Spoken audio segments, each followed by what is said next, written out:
Que a graça e a paz do nosso Senhor e Salvador Jesus Cristo esteja presente nas nossas vidas e que nesta noite, mais uma vez, nós vamos estudar acerca das coisas do céu, das coisas do Senhor. Que o Espírito Santo venha estar conosco, nos ajudando a compreender a sua vontade na nossa vida, para que nós sejamos instrumentos nas mãos do Senhor. Dando continuidade ao nosso estudo sobre o evangelismo, nós vamos agora entrar no capítulo 3, que vai falar sobre história de exemplos. Então a gente vai estar vendo algumas coisas a ser observadas na igreja primitiva. Coisas que nós precisamos observar no nosso dia a dia para que possamos fazer um evangelismo com eficiência. Um ponto importante que a gente vê aqui é sobre avivamento. O avivamento é algo que nós precisamos ter. O avivamento não é opcional. Você não pode pregar o evangelho sem estar avivado, sem estar vivo, sem ter dado lugar para o Espírito Santo. Então é importante que nós estejamos avivados para que possamos alcançar as almas com alegria no coração. O que não pode faltar também é o amor. Se nós não amarmos as almas, se nós não amarmos a pregação do Evangelho, como nós falamos em capítulos passados, não podemos fazer por mero costume, porque a palavra nos chama a atenção. O amor de Deus, ele tem que estar derramado em nossos corações. Porque se não for por amor, não adianta. Não é uma coisa natural. Então o amor é o que nos impulsiona. Estar vivo e ter amor no coração para que possamos ter compaixão das almas que estão aí fora perecendo. Oração. Nós sabemos que a oração, como diz aqui, é firme fundamento. Então não podemos sair descalços sem oração. Nós não podemos ir a campo se não orarmos a Deus pedindo graça, pedindo direção.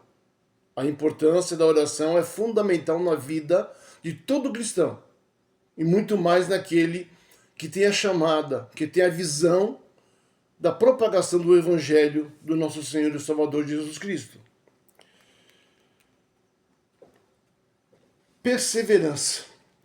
A perseverança é algo também que nós precisamos ter. Porque há pessoas que são difíceis. Há pessoas que são resistentes ao Evangelho. E nós precisamos ser perseverantes, insistentes. Precisamos nunca recuar na primeira negativa de alguém. Muitas das vezes a pessoa dá uma negativa, mas de repente ela retrocede e abre-se para ouvir. Então nós não podemos desistir no primeiro muro que a gente vê. A perseverança, ela faz da gente servos vencedores. Nunca desistir no primeiro obstáculo ou em qualquer obstáculo que se ponha à nossa frente. E também não poderia faltar a sabedoria. A sabedoria é algo que nos faz entrar, nos faz sair bem, que nos faz ser agradáveis ou não. A sabedoria, ela nos faz ver quando falar e quando calar, quando ouvir e quando falar. Então a importância da sabedoria para nós, pregadores do Evangelho, é muito importante. Porque há vezes que nós até queremos falar alguma coisa a mais daquilo. Mas a sabedoria nos faz ver que às vezes a pessoa está enfadada, às vezes a pessoa está inquieta, ela está com o espírito perturbado. Então muitas das vezes a sabedoria nos faz calar e observar tudo ao nosso redor para saber se nós devemos continuar ou não. Então, que não nos falte o avivamento, o amor, a oração, a perseverança e a sabedoria. E nós vemos que isso a igreja primitiva tinha de sobra. Os irmãos amavam uns aos outros e tinham a sede da propagação do evangelho para os outros que estavam na escuridão.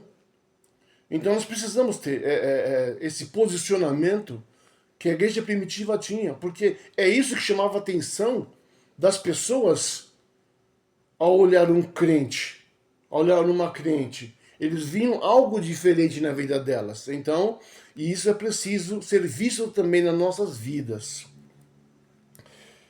A igreja primitiva fez da evangelização a sua meta, pois amava e se compadecia das pessoas sem Deus. Então veja que era algo espontâneo. Elas tinham o prazer de falar de Jesus, elas tinham o desejo ardente de falar de Jesus. Então também nós devemos ter isso. É isso que faz uma igreja crescer. É o amor pelas almas. Sem isso, sem o amor pelas almas, sem dar importância pelas almas, a igreja ela é uma igreja morta. Então o compromisso deve ser de cada um de nós, servos do Senhor nosso Deus. Era totalmente aberta à liderança do Espírito Santo. Agora veja que eles não saíam assim aleatoriamente. Eles oravam e buscavam a direção. Porque às vezes nós queremos falar com um ou com o outro e às vezes o ambiente não é propício. Muitas das vezes Deus ele quer fazer de uma outra forma. Então nós precisamos ser abertos, nossos ouvidos atentos à voz do Espírito Santo, para que ele nos direcione aonde ir, quando ir e o que falar. Então é todo um conjunto. Nós somos guiados, ou devemos ser guiados, né? Muitos não são, mas devemos ser guiados pelo Espírito Santo, porque ele conhece os corações, ele conhece a necessidade de cada um ser humano. Então é preciso que nós, antes de evangelizar, nós orarmos a Deus pedindo que ele coloque pessoas no nosso caminho. Pessoas desejosas, pessoas precisando de uma palavra. E aí ele nos dá direção e aí a coisa fica linda. Porque aí as pessoas do nosso caminho serão alcançadas pelo Evangelho e ficarão livres das amarras do nosso adversário. Era voltada em ir ao encontro das almas, onde quer que essas estivessem. Naquela época, o que chamava a atenção era o impacto da comunhão, o valor do lar, a defesa da fé, a prioridade da conversa pessoal. Então veja que é todo um conjunto, né? Porque muitas das vezes nós queremos fazer alguma coisa, mas a nossa casa não está muito certa ainda. Está faltando alguns ajustes e nossa vizinhança nos observa. Ele olha para nós quando entramos, quando saímos, quando vamos à igreja, quando voltamos da igreja, nosso relacionamento com a família.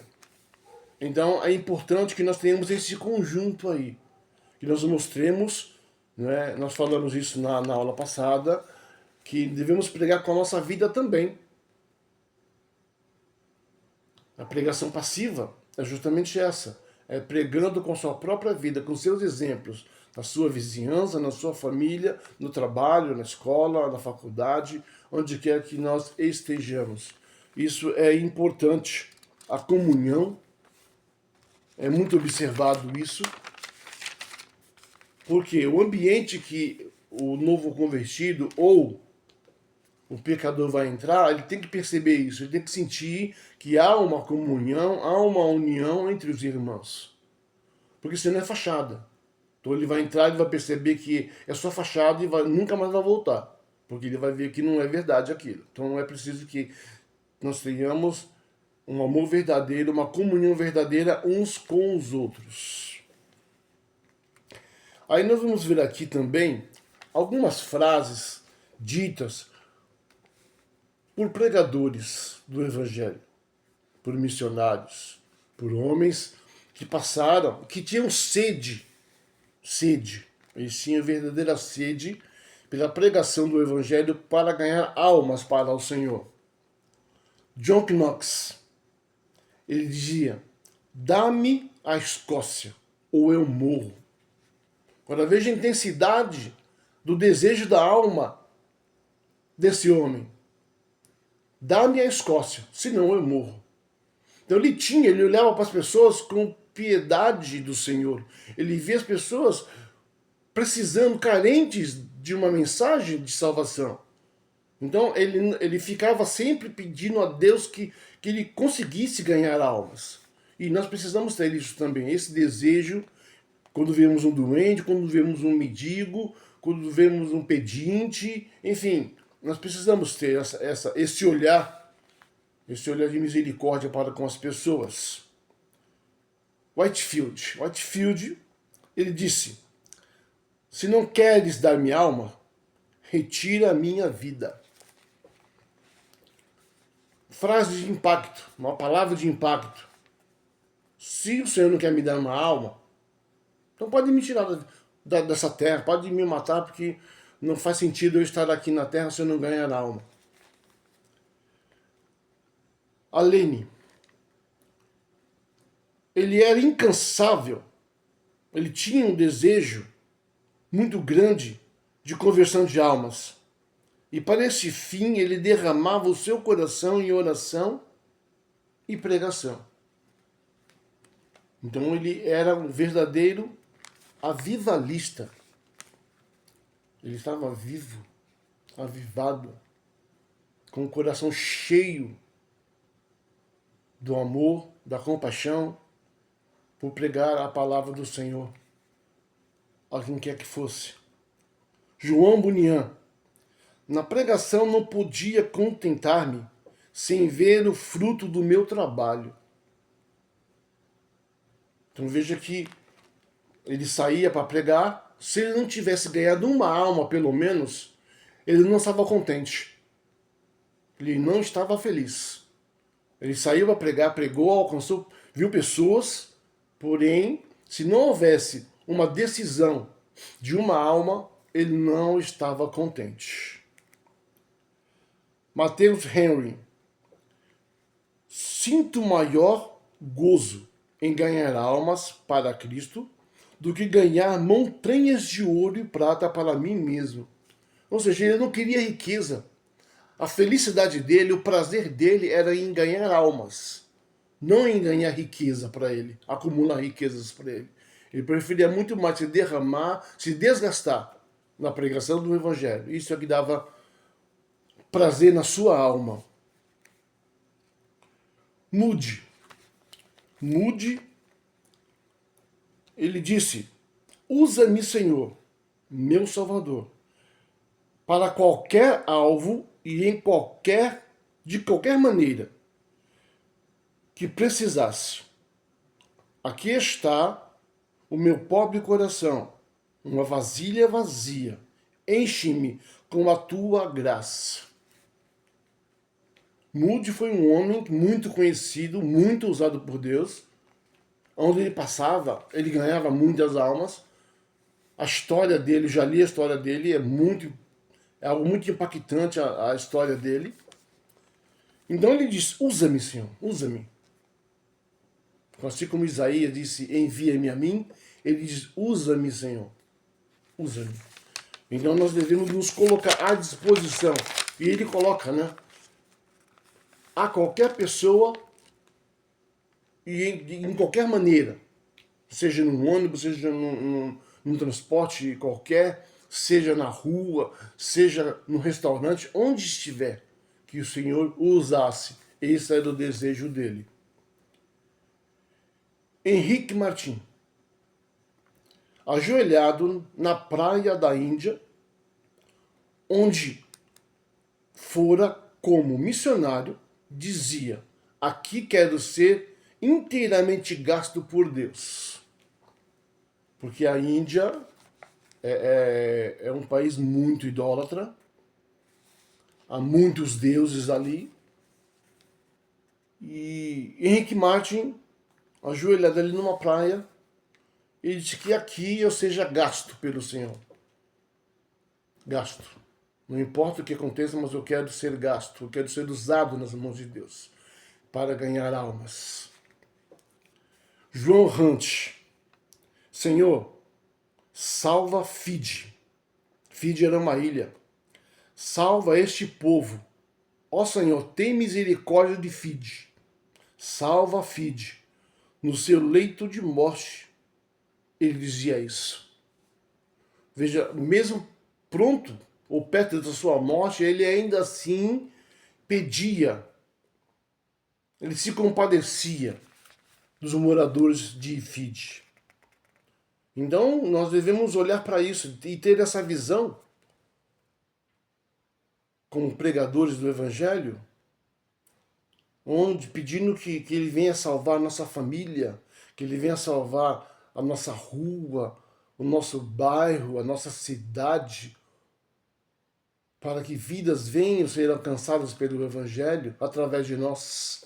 Então isso é importante ter dentro do nosso coração esse desejo que não pode se apagar jamais. João Mackenzie. Ó Senhor, manda-me para o lugar mais escuro da terra. Ou seja, manda-me para o pior lugar da terra. Me manda para o lugar onde a escravidão, onde a idolatria, onde a perseguição é pior. Me manda para lá. Me manda para lá. Então ele não se importava com sua vida. Ele se importava com pessoas que estavam na escuridão. Com pessoas que estavam sofrendo, que estavam com as suas vidas ao fio. E de repente, ao morrerem, perderem a sua alma. Então isso é importante, essa visão desses homens. Praying Height. O Senhor, ó Senhor, dá-me almas, ou morrerei. Dá-me almas ou morrerei. Às vezes a pessoa pode pensar, mas é muito exagero, né? Não. O próprio Cristo, quando ele passou aqui na Terra, ele se gastou. A Bíblia diz que ele não tinha onde repousar a sua cabeça. E ele caminhava quilômetros e quilômetros atrás das almas. Então ele é o nosso maior exemplo de amor às almas. Ele não se importava se estava gastando a sandália, ele continuava indo, via pessoas aflitas, ele ia ao encontro delas e aliviava as suas almas. Então nós precisamos também ter essa visão, ter esse propósito de vida para levar a palavra que liberta o homem de todas as suas mazelas. Davi Brainerd. Eis-me aqui, Senhor, envia-me a mim até os confins da terra. Então veja que também foi um outro que não se importava se era longe ou se era perto. Ele só queria ser enviado. O desejo dele era ser enviado para que ele fosse um ceifador, por assim dizer. Que ele fosse aquele que tirasse as almas das garras do nosso adversário. Então, nós vemos que o desejo que eles tinham desses homens era muito grande e deve nos contagiar. É preciso que nos contagie. Porque senão nós seremos uma igreja que prega para crente e nos esquecemos que há almas aí fora, no vício das drogas, no vício do alcoolismo e tantas outras coisas, no crime. Quantos jovens têm morrido todos os dias por conta da criminalidade, por conta que são usuários de droga, que são dependentes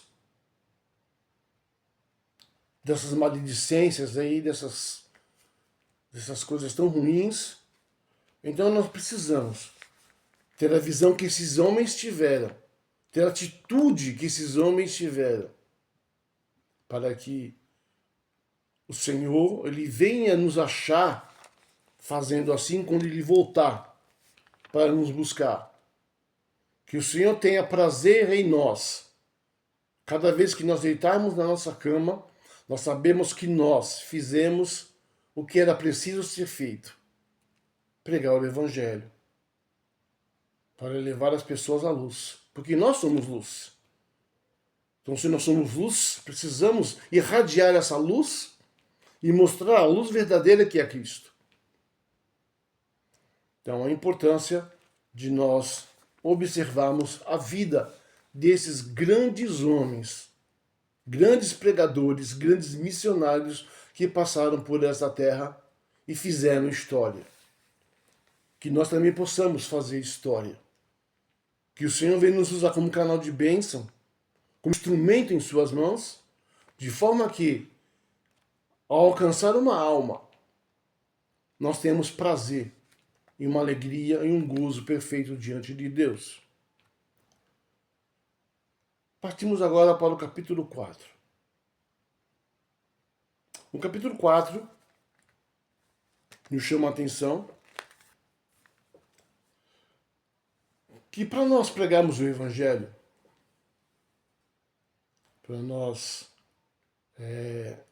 alcançar as vidas aí fora, é preciso que nós já falamos atrás, que devemos estar atentos, devemos estar suscetíveis ou sensíveis à voz do Espírito Santo. E também precisamos ouvir Deus falar conosco, nos fortificando, nos encorajando, porque não é fácil. Nós falamos muito e falamos muitas das vezes. A pregação do Evangelho não é fácil, mas é necessário. Então devemos estar prontos. A palavra diz que devemos estar com toda a armadura de Deus. Devemos estar prontos. Prontos para que vamos enfrentar. E só vamos estar prontos quando Deus estiver na nossa vida nos direcionando, nos capacitando a cada momento, a cada passo que nós dermos. A importância da leitura da palavra de Deus como foco. Porque há pessoas que se perdem quando vai pregar o Evangelho porque ela cai então em assuntos seculares muitas das vezes e se perde.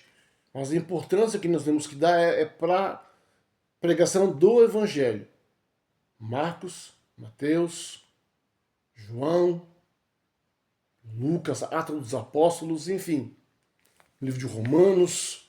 Devemos nos prender a isso. Nosso foco deve ser esse.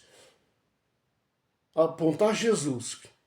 Nós dizemos que Jesus veio, que ele morreu por nós para nos garantir a vida eterna. Então nossa pregação não deve ser outra. Não devemos entrar em assuntos que desviem a nossa atenção do verdadeiro foco que é a salvação de almas, que é o nome de Cristo, que é apresentar a Cristo. Não é apresentar denominação, não é apresentar outra coisa que não Cristo. Nós falamos que somos da Assembleia de Deus porque nós devemos nos identificar de onde nós somos. Mas não vamos pregar a igreja, placa de igreja, nós vamos pregar Jesus, que veio perfeito, que veio para curar o homem, a alma do homem, que veio para endireitar os caminhos tortos, que veio para dar solução para a humanidade. Então nossa pregação não deve ser outra senão essa: a salvação em Cristo Jesus. E para isso nós devemos estudar a palavra do Senhor com muito zelo, com muito cuidado, sentar, orando, pedindo direção, escolher um versículo bem importante. João foi aquele que apontou Cristo, que apresentou a Cristo de uma forma diferenciada dos demais evangelhos. Então, olhamos um versículo importante, vamos lá, vamos mostrar o amor de Deus, quando João mostra que Deus amou o mundo e mandou Jesus morrer por nós. Então devemos estudar com muito carinho, com muita atenção, com muita dedicação, para que, quando as pessoas nos ouvirem, elas tenham a firme convicção de que aquilo que estamos falando, estamos vivendo. Senão não adianta. Nós precisamos mostrar Cristo, o que Ele é para nós. Senão nós não vamos convencer ninguém. Outro dia estava conversando com um grupo de jovens e falava sobre isso,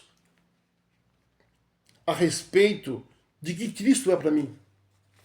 O que ele significa para minha vida? O que ele fez para mim? O que ele mudou a minha vida? Então, o meu testemunho tem que falar alto. O meu testemunho precisa contagiar. As pessoas têm que olhar para mim e ver que, de fato, aquilo que eu estou falando com paixão, estou falando com amor, estou falando com convicção, porque Cristo fez na minha vida. Então, estou oferecendo, por assim dizer, Cristo, que fez por mim o que ninguém poderia, e Ele pode fazer por cada um dos nossos ouvintes. Então nós precisamos ter essa visão aí, principalmente quando vamos pregar num lar, onde muitas pessoas, de repente, não são crentes, ou de repente são só conhecedoras, e tem até aqueles que não gostam, né, de ouvir a palavra.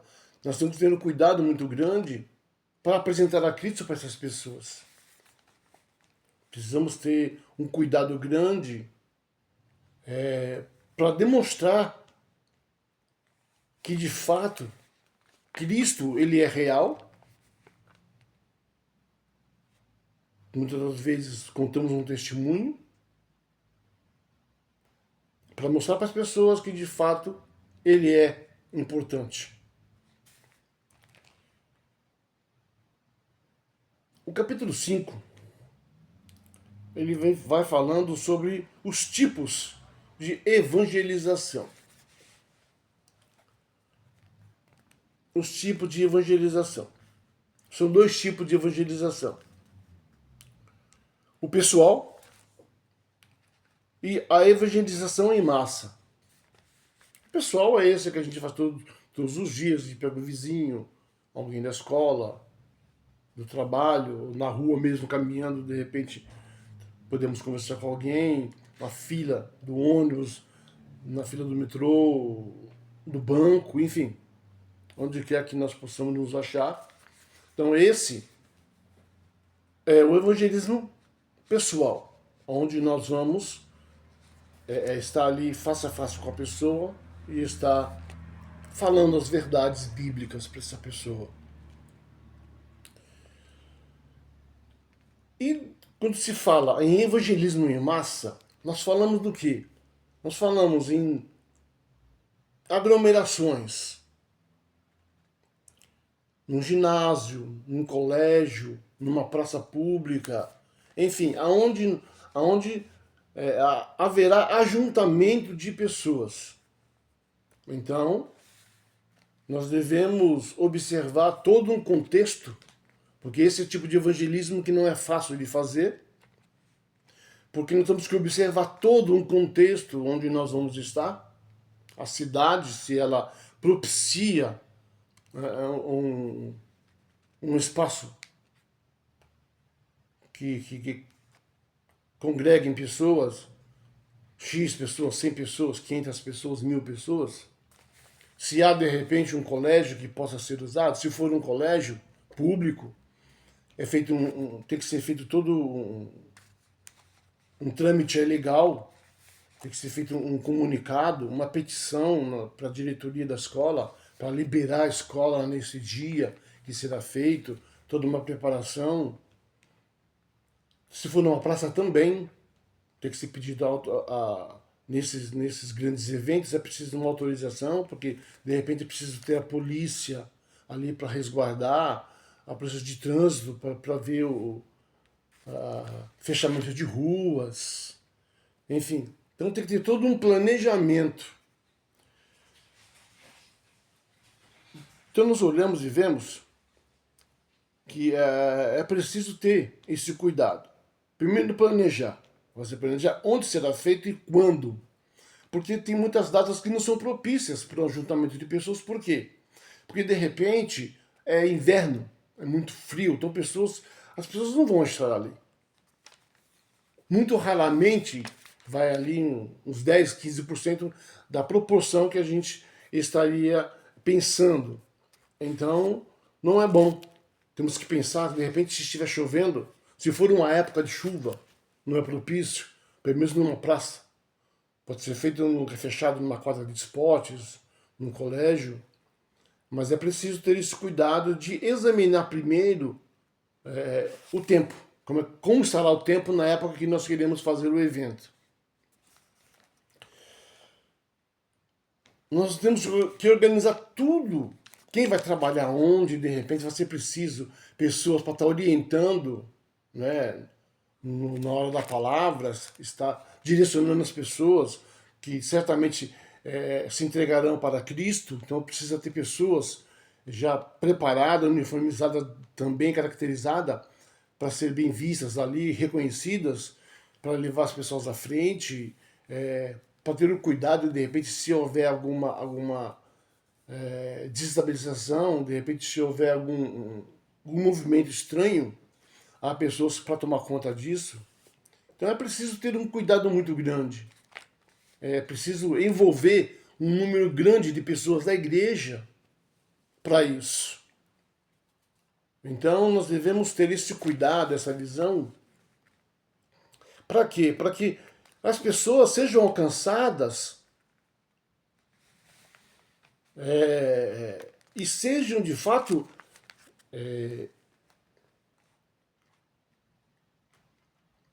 localizadas, né, vamos por assim dizer, e que de repente haja um cuidado de pegar endereço, nome direitinho das pessoas para uma visita depois do culto, no dia seguinte, nos próximos dias, ir atrás das pessoas, de repente, porque de repente elas não vão à igreja no dia seguinte, mas a gente pode estar indo até a casa dela, pedindo os contatos.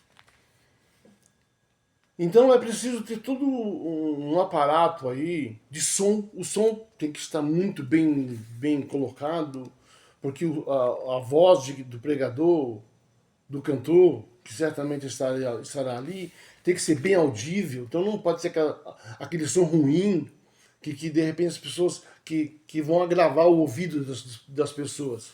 Então é preciso ter um cuidado grande se você vai alugar som, se você não vai, se você vai trazer da igreja, se não. O transporte, como é que será feito, um palanque será montado. Então precisava, tudo isso é um planejamento. E planejar-se que requer tempo e dedicação para isso. Então tem que ser feito todo um mapa, tudo direitinho. O objetivo, qual é o objetivo de fato desse ajuntamento das pessoas? Porque de repente você coloca um carro de som na rua, divulgando o trabalho que será feito, então de repente você tem que pôr um louvores que chame a atenção das pessoas, uma pessoa que vá falar muito bem, porque é preciso uma pessoa que tenha uma boa dicção, uma pessoa que fale bem para chamar a atenção dos moradores, para que haja um número de conversos satisfatório, por assim dizer. Porque de repente fazemos todo um trabalho, todo um projeto aí, de repente não é alcançado o que nós queríamos. Não é preciso ter todo um cuidado, oração, toda uma dedicação com os irmãos que vão estar trabalhando, orientação de cada um, para que tudo venha a estar de uma ordem perfeita, para que as pessoas que olham possam ter uma admiração do cuidado que nós temos. Então as pessoas precisam ver isso em nós. O desprendimento, né? Então a gente vê muitos ajuntamentos aí que infelizmente você não vê resultado, você não vê fruto do trabalho. Porque não há uma quantificação, não há nada, não há alguém anotando, não há alguém observando se a pessoa está voltando para Jesus, se ela está entregando a sua vida para Jesus. Então tudo isso faz parte da preparação para o evangelismo em massa. Para que quando as pessoas estiverem ali ouvindo, elas sintam prazer, elas sintam de fato a presença diferenciada da igreja ali. Quem for louvar, se apresentar de forma adequada, os louvores devem ser direcionados para almas. A pregação deve ser direcionada para almas. Então, tudo que nós fizermos tem que ser voltado para a salvação de almas. Cura, libertação, cura da alma, cura do corpo. Tudo isso nós devemos nos colocar à disposição de Deus para que essas coisas venham a acontecer. Colocar as pessoas à frente, né, para estar bem mais perto, ouvindo a pregação, para não tirar a atenção das pessoas, né? Preparar as pessoas que vão estar. De repente a gente quer convidar um vizinho, quer convidar um parente, preparar essa pessoa, acompanhar essa pessoa, estando com ela ali. Porque muitas das vezes nós achamos que levar uma pessoa à igreja é deixar ela sentada lá e a gente fazer outras coisas. Não, se você trouxe alguém para a igreja, sente-se com ela, leia a Bíblia com ela, esteja com ela ali, para que ela se sinta acolhida. Porque senão ela vai ficar meio solta ali, observando as pessoas, ou outras pessoas olham para ela, ela vai ficar meio assim, meio sem jeito.